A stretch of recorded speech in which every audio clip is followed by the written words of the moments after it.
તો આ તરફ ઓલપાડના પારિયા ગામે ઇન્ડસ્ટ્રીમાં કાર્યરત ફેક્ટરીની 3 ઓફિસના તાળા તોડી ચોરીની ઘટનાને અંજામ આપવાની બનેલી ઘટનામાં રેકોર્ડ થયેલા સીસીટીવી ફૂટેજના આધારે સુરત ગ્રામ્ય એલસીબીએ તપાસ હાથ ધરતા 3 પૈકી 2 તસ્કરોને ઝડપી લીધા, જ્યારે અન્ય એકને વોન્ટેડ જાહેર કર્યો છે.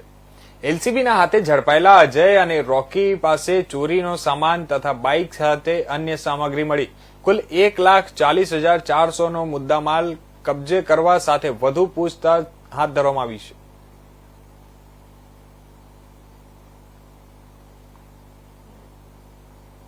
એકવીસ ફેબ્રુઆરીના રોજ ઓલપાડ પોલીસ સ્ટેશનમાં એક ગુનો દાખલ થયેલ.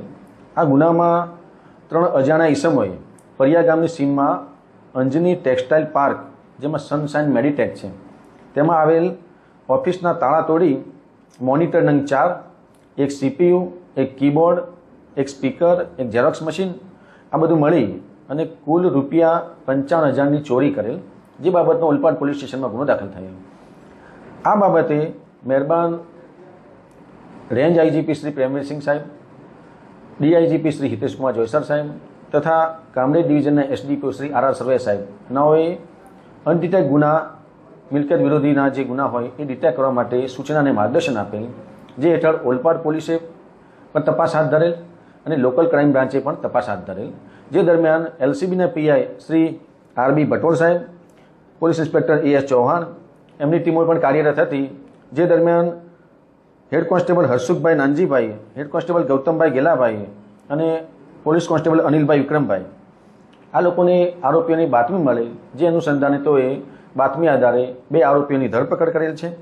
આ 2 આરોપીઓના નામ અજયભાઈ રમેશભાઈ કોળી, રહેવાસી સિવાણ ગામ, અને રોકી ઓમપ્રકાશ ચૌધરી, રહેવાસી સિવાણ ગામ. આ બંને આરોપીઓને ચોરીમાં ગયેલ તમામ મુદ્દામાલ સાથે ધરપકડ કરેલ છે અને પોલીસે તપાસના કામે અટક કરી આગળની તપાસ તજવીજ હાથ ધરેલ છે.